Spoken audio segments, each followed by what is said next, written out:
खुद ही सब कुछ बर्बाद है, एंड यू नो कश्मीर को भी बर्बाद कर देंगे। I'll tell you what, the electoral bonds thing is not going to go away. It's not going to be so simple for the BJP.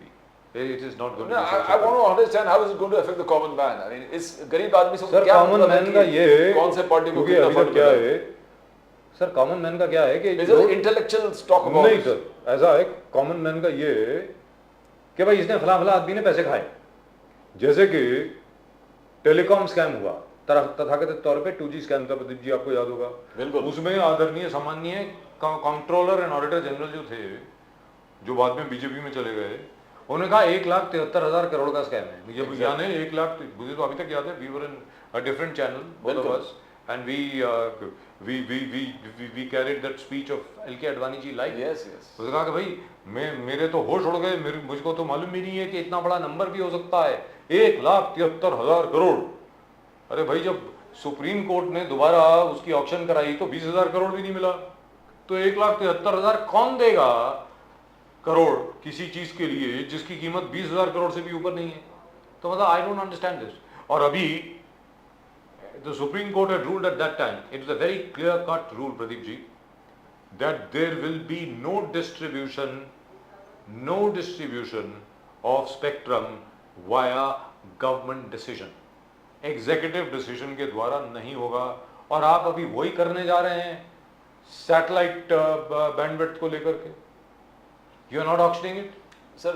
तो मतलब क्या हुआ? ये एक आम इंसान जो नॉर्मल है उसको सर, मैं चाहिए उसी कि पर आ रहा हूं। वो इंटरनेट चाहिए। अगर वो जो इंटरनेट आप बात करो किसको दिया किसको नहीं, बोले कि मुझे सर, चीप इंटरनेट चाहिए अरे और भाई, मुझे एकदम cheapest phone rates, feasible and Pradeep strong ji, internet के मैं कहाँ भी ऑपरेट करूं, अगर मुझे पूरे Pradeep value of money, Pradeep ji, the cheapest phone rates were brought by Mr. A. Raja. The cheapest rates. They said at that time A. Raja claimed because he lowered the rates to such an extent that people had to pay only 1 rupee per call or the calls became free, that all these companies got together to oust him. That's what he says. तो लोगों को तो effect हुआ। और दूसरा लोगों का effect क्या था, जब हम ही लोग बाहर जाते थे सड़क पे, हर एक को ये बताता था 1,71,000 करोड़ की चोरी हो गई, 1,71,000 करोड़ की चोरी हो गई। तो आज की तारीख में इलेक्ट्रल बॉन्ड का जो इशू है, अब ये कहा जाएगा 20,000 करोड़ की चोरी हो गई। That's how it will affect the common man. That's it. They need to convince the people, and the people need to be अरे भाई, convinced. that is their job, that is not our job. That's what I'm saying. ये हमारा job थोड़ी है। अब चिल्लाते रहे मगर ग्राउंड में कुछ फर्क हुआ नहीं हुआ, that is up to। अभी लोग यही बिलीव करेंगे विकसित भारत, लोग यही बोलेंगे कि राम मंदिर ने बनाया। अगर बशर्ते, देखिए राम मंदिर के ऊपर कोई आर्गुमेंट नहीं है। आर्टिकल 370 आपने हटाया। राम मंदिर आर्टिकल 370 35A के ऊपर कोई भी आर्गुमेंट नहीं है, लेकिन विकसित भारत की जहां पर बात आ जाती है, वहां पे गैस सिलेंडर की बात आ जाती है। एक बार गैस सिलेंडर आया, उसके बाद किसी को पैसे नहीं थे गैस सिलेंडर खरीदने के लिए। 45 के 55 रुपए का पेट्रोल हुआ करता था, आज की तारीख में 104 रुपए का हो गया। डॉलर जो था वो 60 और 65 के बीच में था, तब कहा जाता था अब डॉलर तो मेरी उम्र के भी ऊपर चला जाएगा। और ये जो अभी प्रधानमंत्री है, इसे तो क्लियर कट होता है, जब रुपए की कीमत गिरती है इसका मतलब भ्रष्टाचारी सरकार है। आज की तारीख में 83.5 रुपए का डॉलर है सर। आज भी राहुल गांधी चिल्ला चिल्ला के बोल रहे हैं कि जीएसटी और नोटबंदी ने इस देश के स्मॉल सेक्टर को खत्म कर दिया है, एमएसएमई को खत्म कर दिया है। मगर आज भी एक गरीब आदमी को आप पूछेंगे कि क्या नोटबंदी सही था, तो बोलता है stand by prime minister Modi. नोटबंदी Sir, it depends on which one you no, that's what I'm saying. It depends on whom you're But the asking. election results shows it. I mean, which way the Sir, election results, Mr. Modi has lost more election results after he's become prime minister in 2019. the latest all 3-4 elections. Latest, he has Madhya won 3. Pradesh हो, राजस्थान हो, Sir, he has won 3. Chhattisgarh हो। Sir, he has won 3. He has lost 1. So, I mean, the mandate is clear. He still won 3. जी दुरुस्त बात है, but he People lost. still trust him. But he lost Karnataka. He lost Himachal Pradesh. He lost Punjab. But he lost Delhi. He still has around 38% of the vote share. That's as well, right. like a- So all as- I'm saying is one He's still never the number knows. one party. I mean, Sir, nothing has changed where Mr. Modi is concerned. all I am saying is there is every possibility that by the time you come around to the Lok Sabha elections, Mr. Modi might even lead the BJP to over 400 seats. They may contest 380 and might even get 400. One never knows, considering the election No, commission. that is this what he time. said. I mean, Rahul Gandhi, if he's able to impress upon the people, अगर राहुल गांधी का भारत जोड़ो नया यात्रा east to waste एक success है, अगर लोग विश्वास करते हैं, बिलीव करते हैं, सर यात्रा सक्सेस है। ना हम लोग चाहते हैं कि जो 2013 में जो वेव था कि सब जगह ये चल रहा था Modi Modi Modi, we want a change, एक चेंज हम देख रहे थे कि Congress led Sir, that is not visible right now. the Congress led in 2013, वो लोग को फील कर महसूस So let's कर, ask, it was in the air that this तो government is going to हम go. क्या लोग- वो माहौल अब है? नासिर साहब से पूछते हैं, हमारे साथ हैं नासिर साहब। नासिर साहब हमारे बड़े अच्छे मित्र कांग्रेस के और बहुत अच्छा बोलते हैं, मैं उम्मीद करता हूँ आज भी अच्छा ही बोलेंगे। नासिर साहब नमस्कार। नमस्कार। तो नासिर साहब, क्या जो 2013 में वेव चल रही थी एंटी कांग्रेस 1,73,000 करोड़ ये वो, क्या अब वो एंटी मोदी वेव शुरू हो गई है सर? जो पहले प्रो मोदी वेव थी, एंटी कांग्रेस वेव जो चल रही थी, क्या अब वो एंटी बीजेपी वेव आपको दिख रही है कहीं? जरा बताएंगे हमारे दर्शकों को सर, क्योंकि चुनाव अगले महीने हैं। नहीं, एंटी मोदी की प्रो नहीं थी ना एंटी कांग्रेस, ये प्रोपेगेंडा था सीएजी का, जो झूठ का रूमर बनाया गया। मैं उस दिन भी कहा था, एक अन्ना हजारे नाम के और केजरीवाल साहब ने एक झूठा, एक ऐसा 2G कोयला स्कीम, पता नहीं कौन कौन सा स्कीम इस देश के लिए खड़ा किया। इंडिया अगेंस्ट करप्शन के नाम से देश को बरगलाया गया, उसके तरफ से आरएसएस ने उसको बैटिंग दी। जो रामलीला मैदान में दुनिया ने देखा कैसा तमाशा हिंदुस्तान के सामने अन्ना हजारे, केजरीवाल और उनके साथियों ने खड़ा किया, उसका पूरा फायदा भारतीय जनता पार्टी ने उठाया, ये हिंदुस्तान ने देखा है। तो बोलते बाद में विनोद राय यही संजय निरुपम से माफी मांगते थे। ऐसा 2G घोटाले नाम का कोई चीज था नहीं, उसे 2G घोटाले के रूप में बदला गया, जो बाद में सबको क्लीन चिट मिल गया। आज वही लोग जो हम पे एलिगेशन लगाते थे, आज किसी न किसी घोटाले के वजह से जेल में है, और जिनके वो साथ देते थे आज उनके खिलाफ खड़ी है। वो आरएसएस कहाँ गई, वो भारतीय जनता पार्टी कहाँ गए, वो अन्ना हजारे कहाँ गए, आज केजरीवाल साहब कहाँ गए। तो तमाम देश ने देखा है। तो लोग मोदी के फेवर में नहीं थे, लोग झूठ के खिलाफ चले, लोग झूठ के साथ आज सच देख रहे हैं कि बेरोजगारों के पास रोजगार नहीं है, लोग सच देख रहे हैं कि सर पे ऊपर छत नहीं है, आज देख रहे हैं किसान सुसाइड कर रहे हैं, देख रहे हैं लोग कि किसान महाराष्ट्र से लेके दिल्ली से लेके साउथ इंडिया तक लोग परेशान हालात में गुजर रहे हैं, किसानों को दिल्ली में एंट्री बैन है। तो प्रो मोदी की बात नहीं है, लोग उनके काम के खिलाफ जाके उनके खिलाफ वोट करेंगे। और हिंदुस्तान को जिसने बनाया, जो हिंदुस्तान को नवाजा, हजारों हजारों कंपनियां दी, ऐसे कंपनियों को लाने वाली इस इंडिया पार्ट 2 को भगा के जो देश के लिए काम करी कांग्रेस, उसको वापस लाने का काम हिंदुस्तान की आवाम, हिंदुस्तान की जनता करेगी। नाजिर हुसैन साहब, आज जिस प्रकार से मोदी जी और बिल गेट्स का जो एक वार्तालाप, डायलॉग, डिलीवरी दोनों आपस में डिस्कशन कर रहे थे, पूरे दुनिया और विश्व ने और पूरे देश ने देखा, उसमें मोदी जी ने हाइप किया कि नया भारत क्या है। नया भारत का बच्चा जब पैदा होता है, मोदी जी का कहना है कि वो आई बोलता है, माँ मम्मी को आई बोलते हैं और AI बोलता है, आर्टिफिशियल इंटेलिजेंस, कि हमारा बच्चा और हमारे जो हमने जो ट्रांसफॉर्मेशन किए पूरे हिंदुस्तान का, भारत का, कि बच्चे AI बोलने लगे, छोटे छोटे बच्चे जो पैदा होते हैं मम्मी के साथ। तो ये एक विकसित भारत का उत्तम उदाहरण है। उन्होंने फिर दूसरा हाईलाइट कर दिया कि मैं जो जैकेट पहना हूं, वो जो जैकेट मोदी जी ने पहना है, वो जैकेट है रिसाइकल जैकेट। वो रिसाइकल्ड है, कपड़े से रिसाइकल्ड है, प्लास्टिक से रिसाइकल्ड है।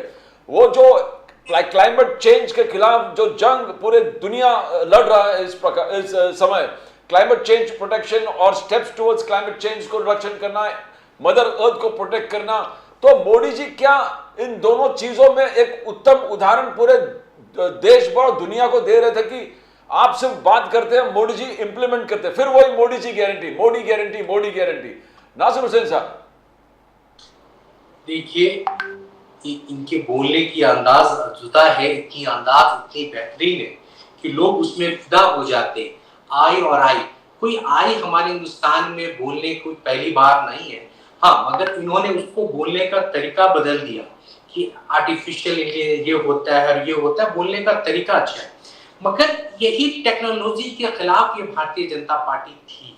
जब राजीव गांधी कंप्यूटर लेके आ रहे थे तो यही भारतीय जनता पार्टी आरएसएस उनके खिलाफ खड़ी हो गई और देश में उनपे झूठे झूठे एलिगेशन लगा के किस तरह से राजीव गांधी को बदनाम किया गया। आज उसी योजनाओं का ये नाम गिना के अपने तारीफ करा रहे हैं। ये कोई बड़ी बात नहीं रही। जैकेट तो हम तो बोलते हैं ये सूट बूट की सरकार है, ये जैकेट रिसाइकल की है या नहीं है ये मोदी जी को मालूम है। मगर दिन में 4-4, 8-8, 10-10 कपड़ा बदलने वाले कितनी रिसाइकलिंग करते होंगे ये तो देश ही जानता होगा। हर चंद मिनट पे कपड़ा बदलते हैं, हर चंद मिनट पे उनकी अंदाज बदल जाती है। रोजगारों के लिए कुछ बात नहीं, तो इसमें वो अगर बोलते हम नौजवानों को क्या देने वाले हैं तो उसमें बेहतरीन बात निकलती है। आज एक डेटा मिलता है, अनएम्प्लॉयमेंट, पढ़े लिखे बच्चे 83% बेरोजगार है। उसके ऊपर अगर बिल गेट्स से बात कर रहे होते कि आप इतने % लोगों को जॉब देंगे, सिर्फ अपनी तारीफ करना, अपने बारे में बताना ये कोई बड़ी बात नहीं है। आप हिंदुस्तान के मुस्तकबिल को कैसे बदलेंगे वो बात देश के लोग सुने, उस पे लोग बताएं तो ज्यादा बेहतर होता है। बिल गेट्स से वो कौन सी चर्चा कर रही है, जैकेट है, आपकी कपड़ा की इंपॉर्टेंट नहीं है। आप बोलते कंक्रीट के जंगल को हिंदुस्तान बना दिया, आप बोलते पर्यावरण बदल देंगे। आप देख लीजिए हर गांव को शहरीकरण में बदला जा रहा है, गांव शहर बनता चला जा रहा है, लोगों का जंगल काट दिया जा रहा है, जंगल तो कैसे पर्यावरण बनेगा। सिर्फ चंद पूंजीपतियों के लिए सारे रूल रेगुलेशन बदल दिए जाते हैं, जंगल काट के उनके लिए इमारतों की इमारतें बन जाते हैं। एयरपोर्ट चंद दिनों के I think we've lost him.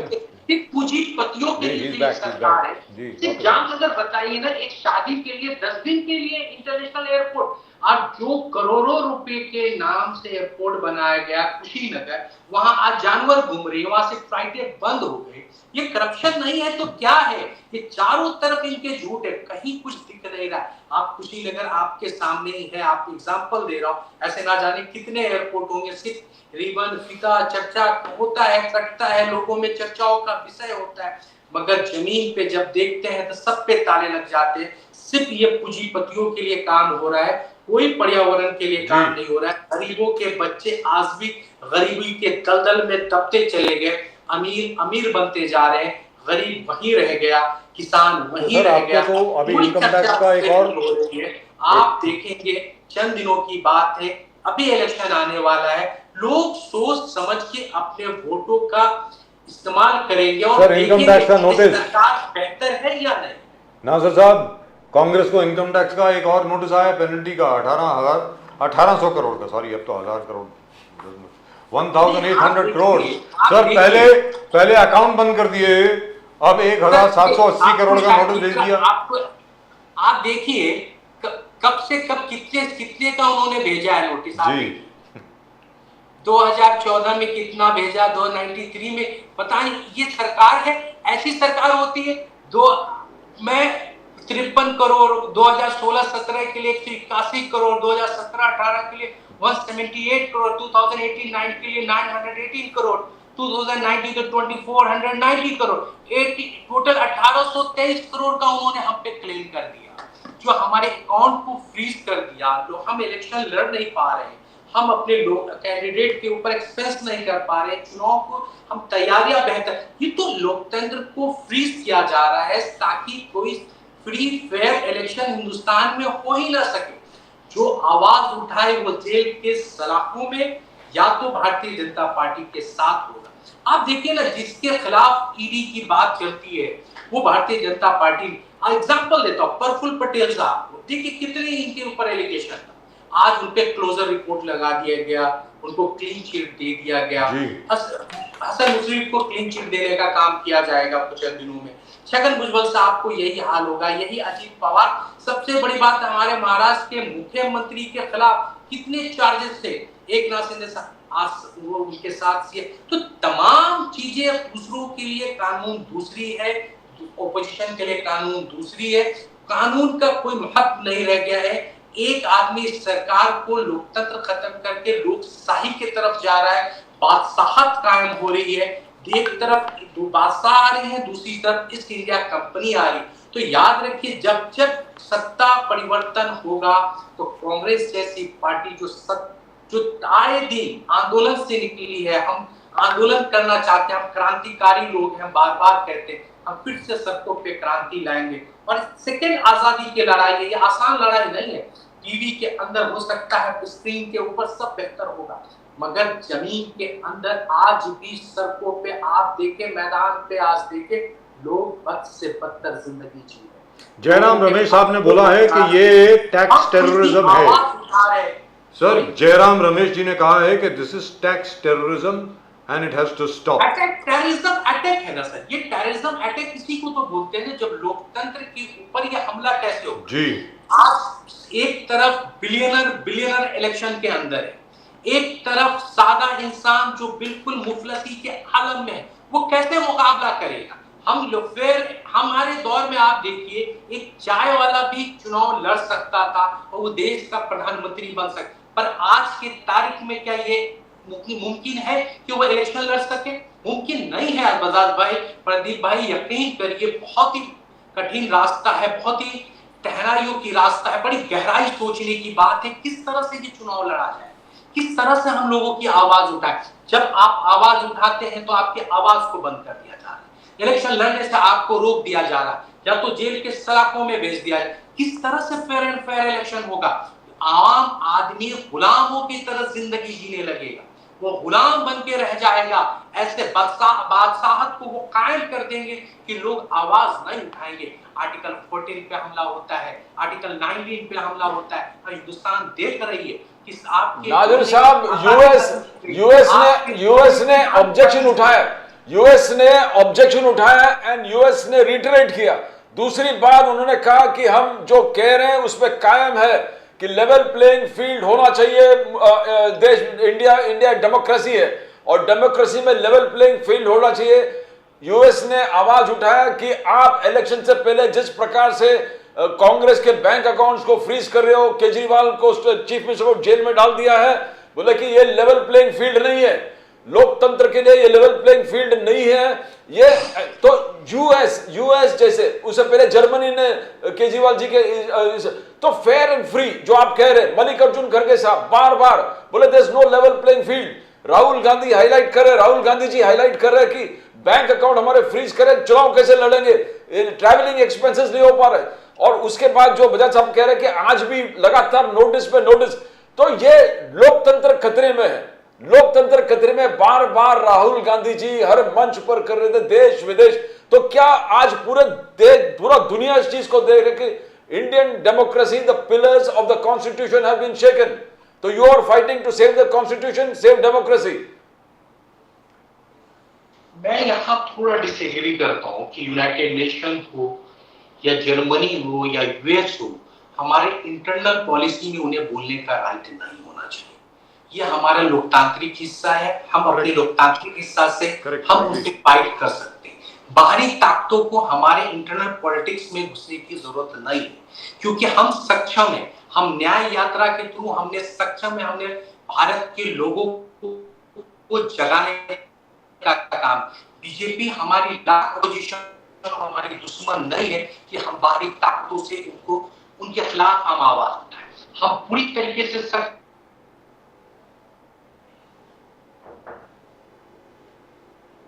I think we lost him again. Well, that is a very fair stand that he is taking. But the point is that has been the Congress's stand from day one. Yes, sir. That no country has the right to interfere in the internal affairs of India. And I'm very, very happy that Mr. Nasir Hussain decided to, make it public and say that, hey, listen, as far as the United Nations, the United States or Germany is concerned, हमारे internal affairs में, इन आंतरिक मामले में आप कृपा करके दखल अंदाजी ना करें, बीजेपी से हम लोग निपट लेंगे, which is absolutely quite all right. But the only thing is, whatever they say over here, Pradeep ji, जैसे नासिर साहब अभी बोल रहे थे कि भाई जो स्कीम्स हैं मोदी साहब की, अच्छी स्कीम्स हैं, लेकिन क्या वो असल में लोगों तक पहुंची हैं? जब तक ये बात जो आपने पहले बात शुरू करी, जो मेरा और आपका डिस्कशन हो रहा था, ये बात जब तक हर एक के कान तक नहीं पहुंचेगी, so how will the Congress fight? That's my thing. I mean, have they succeeded so far in doing it? I don't know. I mean, अब तक, sir, if you see, जोड़ो यात्रा हुआ, ईस्ट टू वेस्ट हुआ, and we were discussing that ये east to waste जो यात्रा है, these are the seats where the Congress will have to score. चाहे वो उत्तर प्रदेश हो, मध्य प्रदेश हो, गुजरात हो, महाराष्ट्र हो, यहाँ पर कांग्रेस को अपना ताकत दिखा के they have to convert those into victories.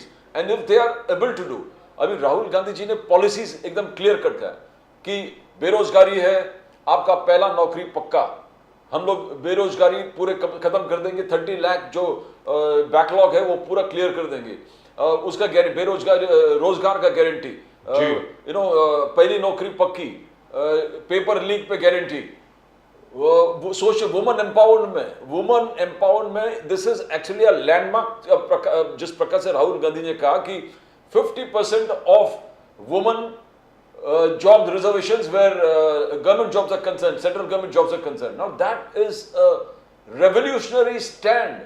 आप देखो, you are talking महिला हक के बारे में, मोदी जी 33% की बात किए, नारी शक्ति वंदन अधिनियम, मगर यहाँ राहुल गांधी जी ने कहा कि मैं आपको गारंटी देता हूं कि 50% वुमन रिजर्वेशन, वुमन जो लेडीज है उनको नौकरी मिलेगी, they will get employment where center is concerned, the government jobs are concerned.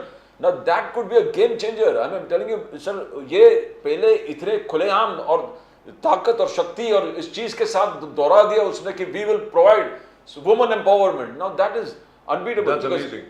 नारी शक्ति वंदन अधिनियम, but it has to get there. Yes. नारी शक्ति वंदन अधिनियम तो बीच से वो 33% है, ये तो 50% उसने बोल दिया। लेकिन प्रदीप जी वो 33% तो पता नहीं 7-8 साल के बाद आएगा। Exactly. वो ये तो अभी है। Yes. राहुल गांधी जी जो बोल रहे हैं वो तो कहते हैं भाई हम तो अभी दे रहे हैं। Yes. ये तो 9 साल के बाद देंगे। और जो महालक्ष्मी स्कीम है, बाल लक्ष्मी स्कीम, जो महिला को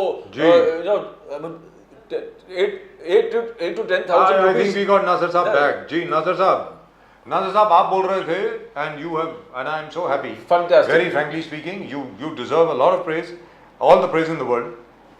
जो आपने कांग्रेस की पोजीशन दोहराई है, जो शुरू से आज तक हमारी पोजीशन थी इस देश की कि बाहरी ताकतों को कोई हक नहीं है हिंदुस्तान के आंतरिक मामले में कुछ कहने की, हम आपस में निपट लेंगे, which is fantastic by the way, really and truly fantastic.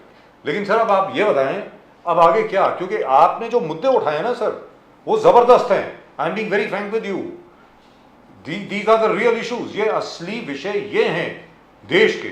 लेकिन क्या ये उन लोगों तक पहुंच रहे हैं जो आपके वोटर हैं नासिर साहब? नहीं, वोटर तक और देश के आवाम तक मैसेज पहुंच रहा है कि हमें मैंने कहा चुनाव बेसिक मुद्दों पे होना चाहिए कि उनकी जरूरत क्या है, उनकी जरूरतमंद क्या है, उनको चाहिए क्या. उनको सुरक्षा चाहिए, घर चाहिए, नौकरी चाहिए, साफ पानी चाहिए, और उनको क्या चाहिए, अच्छी सड़कें चाहिए. यही तमाम चीजें उनके रोजगार, जो रोजमर्रा की चीजें हैं देश के आवाम को उसे चाहिए. पर आज की मुद्दा क्या है, लोग, मैंने कहा ना 83% डेटा आ रहा है, 83% पढ़े लिखे बच्चे बेरोजगार हैं. तो उनको हम पक्की नौकरी का वादा करते हैं, उन्हें पक्की नौकरी मिलना चाहिए. 5,000 करोड़ हम लोग स्टार्टअप के लिए रख रहे हैं कि उनको जॉब, अगर बिजनेस करना चाहे उन्हें स्टार्टअप के लिए 5,000 करोड़ का हमारा योजना है. हम महिलाओं के लिए जब तक उनको उनकी सुरक्षा की बात कर रहे हैं, उनको बराबरी का हक मिलना चाहिए, उन्हें सक्षम बनाया जाए, महिलाओं को मिलना चाहिए, किसानों को मिलना चाहिए, उनको उनके अनाज पे एमएसपी मिले, उनको सही दाम मिले, उनको खेती की सही टेक्निक मिले, उनको सही पानी मिले, बिजली मिले. इन्हीं चीजों पे हम, इन्हीं मुद्दों के साथ हम चुनाव लड़ रहे हैं. उनकी चुनाव लड़ने का तरीका क्या है, हिंदू, मुस्लिम, कश्मीर, इसके अलावा कोई मुद्दा ही नहीं है. एक कौम पे सिर्फ हमला करना है. आज मैं कंगना रनावत जी का भाषण सुन रहा था, उनको पास बोलने के लिए कुछ भी नहीं था. सिर्फ मैं हिमाचल की लड़की हूँ, मैं हिमाचल की बेटी, आप देने वाले क्या है उस पर बात नहीं कर रहे. आप क्या दे सकते हैं, हिमाचल को कैसे बदल सकते हैं, आपका विजन क्या है वो नहीं बता रहे. सिर्फ आप अपनी तारीफ, जैसे मोदी जी आते हैं अपनी तारीफ करते हैं, वो अपनी तारीफ करते हैं. हिंदुस्तान के आवाम को अपनी तारीफ पसंद नहीं है. हिंदुस्तान के आवाम को वो चाहिए जो उनको चाहिए, उनको वो चाहिए जो उनके मुस्तकबिल को. बट नासिर साहब, you are very unfair. But Nasir साहब यू ये क्योंकि आपने ये बात उठाई है इसलिए मैं बोल रहा हूँ. I didn't want to take this up. You have been very unfair to Supriya Srinath ji. Let's be very clear. She has apologized. She has withdrawn that comment. और महाराजगंज से आपने उनका नाम चेंज कर दिया. भाई ये क्या है यार? Come on. आपने एक अहम मुद्दा उठाया है. सुप्रिया सिन्हा जी ने कई बार आके बोला ये हमारी गलती नहीं है, किसी ने उनके अकाउंट को हैक किया या उनके किसी चलाने वालों ने वो ऐसी बदतमीजी की, उसके खिलाफ पुलिस कंप्लेन हो गया। जी। पर यही उर्मिला मांडेकर जी के लिए कंगना रनावत जी ने कौन सी अच्छी बात कही थी, उनके Correct. ऊपर क्या एक्शन हुआ आप बताइए। यही शशि थरूर जी के मिसेज के लिए कौन से अल्फाजों से नरेंद्र मोदी साहब ने कहा था, 18 करोड़ की गर्लफ्रेंड, ऐसे आवाजों से उठाया, 50 करोड़ की सर, 32 करोड़ भूल गया। यही बताइए सोनिया गांधी जी के लिए कौन से अल्फाज के लिए गिरिराज सिंह ने बोला था, घोड़ी चमड़ी, ये सब अल्फाज थे। तो उन सब चीजों के लिए क्या मैं उन्हें एक्सेप्ट कर लिया कि किसी जानने वाले से हुआ, उसके खिलाफ एफआईआर कर दिया, इससे ज्यादा आप नहीं कर सकते। पर आपके पास भारतीय जनता पार्टी ने उर्मिला मांडेकर के खिलाफ बोलने वाली कंगना रनावत, उनको तो टिकट दे दिया। गिरिराज सिंह महिला घोड़ी चमड़ी सोनिया गांधी जी को बोलने वाली, उनको मिनिस्टर बना दिया। देश के प्रधानमंत्री के अल्फाज सुनिए, 18 करोड़ की गर्लफ्रेंड, ऐसे अल्फाजों से नवाजने वाले भारतीय जनता पार्टी का कोई राइट ही नहीं है महिलाओं पे। जो महिलाओं को तो आपने सुप्रिया जी को टिकट क्यों नहीं दिया? कौन सा हक है? ओहो सर, जो आरएसएस कहती थी, आरएसएस ही है ना इनकी पेरेंट बॉडी। आरएसएस क्या कहती है महिलाओं की? कहती है भाई ये सिर्फ बच्चा पैदा करने की मशीन है, यही कहती थी ना आरएसएस। आरएसएस ने कभी चीफ क्यों नहीं बना उनके यहाँ? कभी आरएसएस के अंदर महिलाओं को जगह क्यों नहीं मिला? क्यों नहीं आरएसएस ने उन्हें स्पेस दिया? ये महिलाओं को बोलने का इनके पास कोई राइट नहीं है, तो इस पे वो खामोश रहे। जब जब आप हमारी तरफ एक उंगली करोगे तो 4 उंगली आपकी तरफ खुद ब खुद। तो फिर सर आपने सुप्रिया जी की टिकट क्यों काट दी? अब आपको ऐसा लग रहा है कि उन्होंने टिकट काट दी, वो हमारे नेशनल लीडर है आज के, हमारे नेशनल पैनलिस्ट है, हमारी नेशनल चेयरपर्सन है मीडिया की, उनकी पूरी देश की जिम्मेदारी है, वो पूरे देश के अंदर कांग्रेस को मजबूत काम। तो ये भारतीय जनता पार्टी का प्रोपेगेंडा है कि उनको, अब आप बताइए उनके यहाँ कोई चुनाव लड़ नहीं रहा है, वो हम पे एलिगेशन लगा रहे हैं। अरे हमारे यहाँ तो सभी चुनाव लड़ने को तैयार है, छोटा कार्यकर्ता हो, बड़ा कार्यकर्ता हो, जिसको भी टिकट पार्टी दे रही हो। हमारे यहाँ चेहरे की लड़ाई नहीं है, हमारे यहाँ लड़ाई है तो पंजे की है, कांग्रेस की सिंबल की है। हमारे यहाँ सिंबल ही हमारा फेस है, हम उसी पे चुनाव लड़ेंगे। हमारे लिए कोई सुप्रिया सिन्हा जी हो, चाहे कितने बड़े लीडर हो, ये मायने नहीं रखता है। हमारे यहाँ कांग्रेस का कार्यकर्ता कौन है, कांग्रेस के हाथों में किसका झंडा है, कांग्रेस का झंडा जिसके हाथों में, पूरे देश के लोग उसके पीछे चल पड़ेंगे। कोई भी चुनाव जब भी होता है, कोई भी कार्यकर्ता जब भी, वो छोटा ही कार्यकर्ता होता है, वो धीरे धीरे बड़ा होता है। तो आज जो कार्यकर्ता जहां लड़ा वो सक्षम है, मुझे होप है कि वो जीत के आएंगे। नासिर साहब, अच्छा अब ये एक फिलोसॉफिकल सवाल पूछ रहा हूं आपसे सर, एक पर्सनल सवाल पूछ रहा हूं मैं, आपका व्यू जानना चाहता हूं इस पे, आपका खुद का व्यू मैं इस पे जानना चाहता हूं genuinely, because I have never been able to figure this out. ये फिल्म स्टार जो होते हैं ये जीत क्यों जाते हैं सर? जहां से भी आप फिल्म स्टार को खड़ा कर दीजिए, धर्मेंद्र हो गए, अपने हेमा मालिनी जी हो गई, विनोद खन्ना जी हो गए, और कौन, गोविंदा जी हो गए, ये सब लोग जीत कैसे जाते हैं सर? ये बताओ जरा, मतलब क्या है? हर एक को मालूम है कि ये बंदा हमारे लिए कुछ करने वाला नहीं है।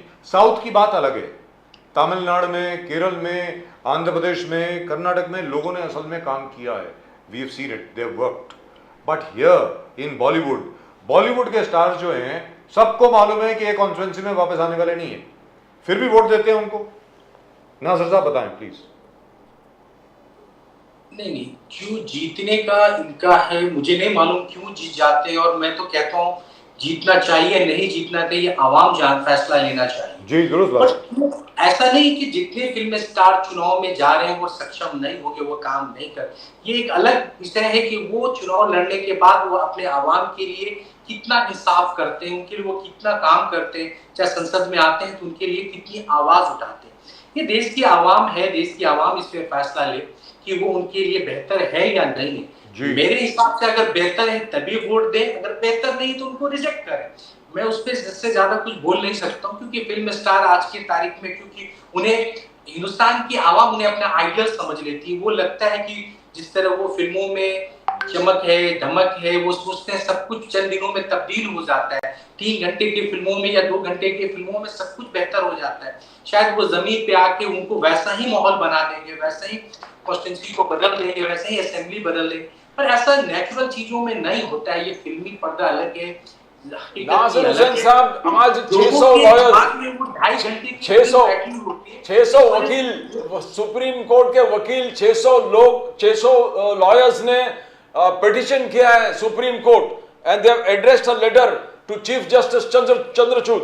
बोले कि जब भी पॉलिटिकल केसेस होता है, पॉलिटिकल केसेस आता है सुप्रीम कोर्ट में, तो सुप्रीम कोर्ट को बदनाम करने के लिए एक जबरदस्त pressurised tactics, judiciary, intimidating judiciary to influence judicial process, defame the courts, democratic fabric को destroy करने के लिए, स्पेशली जब ऑपोजिशन के पॉलिटिकल केसेस सुप्रीम कोर्ट में आता है, उनके फेवर में हो गया तो ठीक है, नहीं है तो जुडिशरी को बदनाम करो। तो 600 lawyers led by Harish Salve ने लेटर लिखा है, पिटीशन किया है चीफ जस्टिस चंद्रचूड़ को कि कुछ ताकतें देश के जुडिशियल इंटीग्रिटी को खत्म करना चाहती है। They want to destroy the judicial integrity of this country and give a bad name to for the entire judicial process. तो क्या ये एक टारगेट है कांग्रेस एंड ऑपोजिशन को कि आपके साथ अच्छा केसेस फेवर हुआ तो ठीक है सुप्रीम कोर्ट, नहीं तो कोर्ट को बदनाम करो? आप इसको कैसे देखते हो? ये कौन लोग हैं, पहले आप ये देखिए कि बैकग्राउंड को देखिए कि लेड बाय हरीश साल्वे जी। मैं हरीश साल्वे को आप जानते नहीं है किसके लिए बैटिंग करते हैं? महेश जेठमलानी। नहीं, ये लोग कौन लोग हैं? मैं आपको क्यों बोले, इनका बैकग्राउंड चेक करिए। ये कौन लोग हैं? दिन के उजालों में कोर्ट की चोला ओढ़ते हैं, रात के अंधेरे में भारतीय जनता पार्टी का पट्टा पहनते हैं। ऐसे लोगों को हम क्यों जवाब दें और क्यों जी करें? ये हम अपनी बात को सुप्रीम कोर्ट में रखना गैर कानूनी है या कोर्ट को बदनाम करना है? अरे ईवीएम की सबसे ज्यादा ईवीएम को किसी ने बदनाम किया तो भारतीय जनता पार्टी ने किया। ईवीएम की सबसे ज्यादा लड़ाई लड़ी कोर्ट में तो अलाल कृष्ण आडवाणी जी ने लड़ा। हमने हर मुद्दे कोर्ट में सबसे ज्यादा कोई गए तो भारतीय जनता पार्टी। हम अपनी इंसाफ मांगने सुप्रीम कोर्ट नहीं जाएंगे, ये हम पूछना चाहते हैं। हिंदुस्तान की अदालत में जाना हमारा हक है, हम हिंदुस्तान की अदालत में जाते हैं और क्रिटिसिज्म करना भी हमारा हक है। हमारा संविधान ने कहा है कि कोर्ट के फैसले पे हम चर्चा नहीं कर सकते, कोर्ट के फैसले पे हम बात नहीं कर सकते। संविधान ने कब हमें मना किया? संविधान ने हमें राइट दिया है कि हम कॉन्स्टिट्यूशन के हिसाब से उनसे बात करें, हम कॉन्स्टिट्यूशनली उनकी क्रिटिसाइज करें। हम हिंदुस्तान के सुप्रीम कोर्ट हो, एपेक्स कोर्ट हो, लोअर कोर्ट हो, हाई कोर्ट, हम रिव्यू पिटीशन क्यों डालते हैं? हम क्यों लोअर कोर्ट के रिव्यू पिटीशन या हाई कोर्ट जाते हैं, सुप्रीम कोर्ट जाते हैं जी? उनकी अपनी आवाज को उठा कि क्या हम बाहरी ताकतों से मदद मांगने जाएंगे? हम हिंदुस्तान की अदालत हिंदुस्तान की लड़ाई हिंदुस्तान की अदालत में ही लड़े। ये भारतीय जनता पार्टी की चोला ओढ़ के जो एडवोकेट घूम रहे हैं, उनको शर्म आनी चाहिए ऐसी बात करने से। तो मुझे ऐसा लगता है नासिर साहब की बातों के जवाब खुद दे दिया कि रात के अंधेरे में वो कहाँ होते हैं और दिन के उजालों में कहाँ होते हैं। सर आजकल रात के अंधेरों में वहां जाने की जरूरत नहीं है, सुबह भी वही सूरत हाल है आजकल। यहाँ पर सामने से जवाब आ गया है। वैसे उन्होंने ये कहा है कि क्योंकि कोई 4 ऐसे फैसले आए सुप्रीम कोर्ट के जिससे बहुत लोगों की हालत खराब हो गई है। एक बिल्किस बानो वाला केस, एक अपना चंडीगढ़ का जो केस था वो, इलेक्ट्रोल बॉन्ड का तो केस है ही, और तीसरा एक और था सर प्रदीप जी, और एक था। ये there were 3 cases, 3 major cases in which the Supreme Court gave rulings which were totally against the establishment, जिसकी वजह से 4 major cases, जिसकी वजह से अभी लोगों की हालत खराब हो गई है। इसकी वजह से ये 600 लोगों ने साइन करके भेज दिया है वहाँ पे। मुझे बड़ा अजीब लग रहा है सर, वेरी फ्रैंकली स्पीकिंग। मैं कहता हूँ, आपने बिल्किस बानो का चर्चा किया, क्या बिल्किस बानो के साथ जो नाइंसाफी हुई, किसी इंसान के दिल में अगर थोड़ा भी हमदर्दी होगा तो क्या उस कातिल, उस हथियारों के साथ खड़ा होगा? भारतीय जनता पार्टी को खुद से सोचना चाहिए। जो बिल्किस बानो के साथ हुआ, जो महिला के साथ नाइंसाफी हुई, जिसके साथ बलात्कार हो रहा हो, उसके सामने उसके बच्चों को मार डाला जा रहा हो, एक गैंग रेप हो रहा हो, ऐसे लोगों के साथ वो कैसे खड़ा हो सकते हैं? आप बताइए, ऐसे लोगों के खिलाफ हम अगर आवाज उठाते थे, ये देश के साथ है, ये देश के न्याय व्यवस्था के साथ है, हम बिल्किस बानो के हत्यारों, उनके बच्चों के हत्यारों को कत्ल करने वालों के खिलाफ है, हम बिल्किस बानो के, इसलिए हम साथ थे। तो इसको लेके हरीश साल्वे को अगर हमदर्द दर्द हो रहा है, तो वो पेज 3 के लोग हैं, उन्हें नहीं मालूम कि महिलाओं की इज्जत क्या होती है, उन्हें नहीं मालूम कि महिलाओं के यहाँ पूजा होती है, उन्हें नहीं मालूम महिलाओं के यहाँ हम पैर धोते हैं, दुर्गा के रूप में पूजते हैं, कभी काली माँ के रूप में पूजते हैं, कभी सरस्वती माँ के पूजते हैं। तो हम इस महिलाओं को इस आस्था से देखते हैं कि इनके लिए महिलाएं एक आइटम है, ये आइटम की तरह से देखते हैं। हम महिलाओं के रूप में दुर्गा देखते हैं, हम महिलाओं के रूप में सरस्वती माँ देखते हैं, लक्ष्मी माँ देखते हैं, काली माँ देखते हैं, हम ऐसे लोगों को देखते हैं, पर इन्हें महिलाओं के लिए कोई बड़ी नहीं है। तो ऐसे लोगों की बात करके शायद हम नासिर हुसैन साहब, मुख्तार अंसारी का मौत, उसमें कांग्रेस के जो यूपी के लीडर्स है, योगी आदित्यनाथ का आलोचना करना शुरू कर दिया है कि there is no rule of law, there is law and order नहीं है, ये कस्टोडियल डेथ है। अब ओवैसी साहब ने कहा कि रूल ऑफ लॉ नहीं है, रूल ऑफ गन चल रहा है, रूल ऑफ गन इन उत्तर प्रदेश। अखिलेश यादव जो आपके घटक दल के अलायंस पार्टनर है, उन्होंने कहा योगी आदित्यनाथ सरकार को सत्ते में रहने का कोई अधिकार नहीं है, because law and order collapse हो गए, ये तो कस्टोडियल डेथ है। तो क्या मुख्तार अंसारी डॉन थे, डॉन? कुछ जो पोस्टमार्टम रिपोर्ट जो भी आ रहा है, इनिशियल रिपोर्ट्स है कि हार्ट अटैक से मरा हुआ है, पर इस प्रकार से योगी आदित्यनाथ सरकार को कटघरे में खड़ा करना, उन पे आलोचना करना कहां तक ठीक है? मेरा कहना है कि वो एक कातिल तो थे, एक डॉन तो थे, एक माफिया तो थे। ये हमने हिंदुस्तान की अदालत ने इस पे मुहर लगा दी। तो ये अब डिबेट का मुद्दा ही नहीं है कि वो शरीफ आदमी थे। हाँ, ये मौत कैसे हुई, ये जांच का बुझी है, इस पे जांच होनी चाहिए, SIT हो, चाहे कोई भी जांच कमेटी बननी चाहिए। जुडिशियली कस्टडी के अंदर मरना ये छोटी बात नहीं है, ये हिंदुस्तान के कॉन्स्टिट्यूशन और हिंदुस्तान के आइन के खिलाफ हो जाएगा कि आप जेल के अंदर किसी को मार डालें, जेल के जस्टिस न्याय न, तो अदालतों की काम ही खत्म हो जाएगा, फिर अदालतों के दरवाजे बंद हो जाएंगे, कॉन्स्टिट्यूशन खत्म हो जाएगा। फिर किसी, मैं कहता हूँ मुझे नहीं पता कि उनकी हार्ट अटैक से मौत हुई, जहर से हुई, ये तो जांच के बाद ही पता चलेगा। मगर मैं कहता हूँ अगर जांच में अगर ये सच पाया जाता है तो ये बहुत सोचने वाली चीज है कि कॉन्स्टिट्यूशन के खिलाफ ये काम हो रहा है, आइन को तोड़ा जा रहा है, बाबा साहब अम्बेडकर के कानून को खत्म किया रहा है, बाबा साहब अम्बेडकर के आइन को मिटाने का काम किया जा रहा है। तो ये मैं बेहतर नहीं समझता हूँ। जुडिशियली कस्टडी में मौत होना बहुत ही निंदनीय है, उसकी जांच होनी चाहिए और जांच का विषय भी। तो मैं नहीं कहता हूँ कि वो शरीफ थे, उन्होंने गुनाह किया है, उस गुनाहों का वो सजा काट भी रहे थे, उनके साथ, उनके गुनाह के साथ कोई भी नहीं है, मगर अगर गलत तरीके से मारा गया है तो उसके खिलाफ हम जरूर। जी दुरुस्त बात। Right, thank you so much sir. Nasir साहब, बहुत बहुत शुक्रिया आपका हमसे बात करने के लिए, थैंक यू वेरी मच। बहुत नमस्कार, नमस्कार, थैंक यू। नमस्कार। So which was the fourth judgment? I can't seem to remember.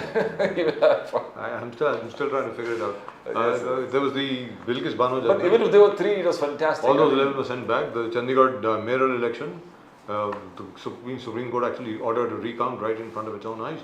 And the third one, of course, is the electoral bond case. There was one more, which is quite significant. And that electoral bond case only, the pulling up the SBI says that you have to follow us and declare it by tomorrow, giving them the time, the time frame within which they have to submit those details.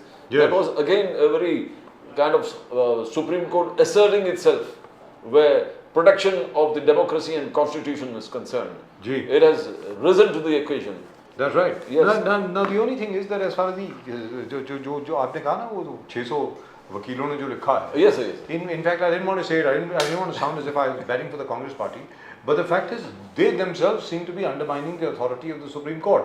Do they think that the Supreme Court and our courts are so weak that their authority will get undermined by a narrative trotted out by what they call the left-leaning lawyers who used to rule the roost at one time? This is the language used.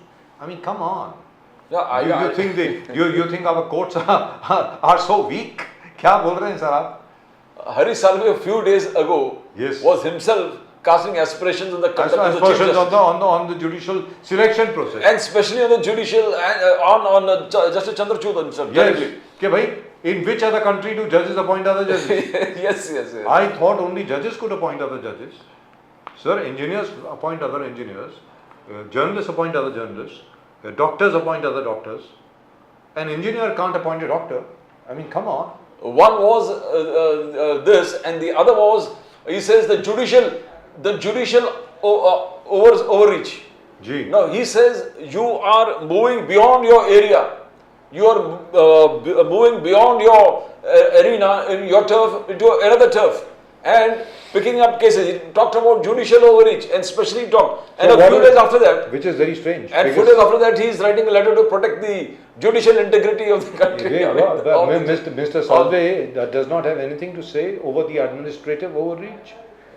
The full bench, the 5-judge bench of the Supreme Court, was it a 7-judge bench? I think it was a 7-judge bench of the Supreme Court, gave a judgment which stated very clearly that whereas Delhi is a centrally administered territory, but the Delhi state government has these rights.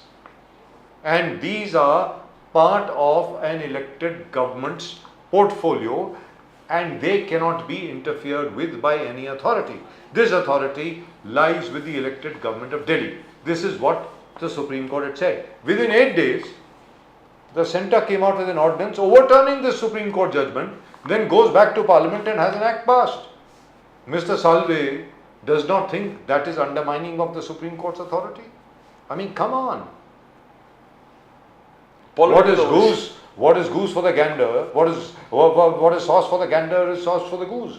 Or the other way around. It works both ways. You can't have a situation कि आप एक जगह कह दें कि भाई ये ठीक है और एक जगह अगर और हरी साल्वे साहब की तकलीफ क्या हो रही है कि सारी जजमेंट जो है पिछली 4-5 जो है उनके खिलाफ गई हैं, तो उसमें उनको तकलीफ हो गई है। पहली बार प्रदीप जी मैं देख रहा हूं कि कपिल सिब्बल साहब and Abhishek Manu Singhvi and Prashant Bhushan are on the winning side. I haven't seen them on the winning side in the last 8 years. 8 साल से बेचारों के खिलाफ ही ऑर्डर जा रहे हैं। पहली बार हुआ है कि 1-2 ऑर्डर उनके पक्ष में गए हैं। अब उनसे वो ये अब इन लोगों से ये भी बर्दाश्त नहीं हो रहा। मुझे ऐसा लगता है यार, हरी साल्वे साहब, महेश जेठमलानी साहब, अग्रवाला साहब, दिल बड़ा रखिए, आप सबके कलीग हैं। ऐसी क्या बात है? वक्त का फेरा है, काल चक्र है, घूमता है, कभी इस तरफ कभी इस तरफ, ऐसी क्या बात है? And Mr. Chandrachud is a very good judge. Let's be very clear. I mean, either way, he has passed so many judgments where people have said that he's in the pocket of the BJP. Now he's passing judgments where they say, देखो यार इनके father तो कांग्रेसी थे ना। अरे भाई, what kind of crap is this? Prime Minister Modi himself जिस प्रकार से एलिगेशंस किए थे कि कृष्णा और सुदामा का एग्जाम्पल लेने कहा कि सुदामा अगर चावल भी देता हो, चावल की एक छोटी सी पोटली भी दे दे कृष्ण को, कोई PIL फाइल करने गया और सुप्रीम कोर्ट बोलेगा ये ब्राइब है। This is a bribe. No, that proceeds of crime. So isn't that undermining the authority of the court? The Prime Minister himself saying that. I mean, भाई साहब, मुझे लगता है we have to be very fair on all things. Let's be very clear, very very fair. अभी तक क्या था that the BJP did not have to suffer an adverse judgment. Now they haven't received a favorable judgment in a long time, in 2024. So, well, let's see what happens now. आगे भी 1-2 और cases हैं जिसमें supreme court की जो judgement है which will have far reaching consequences.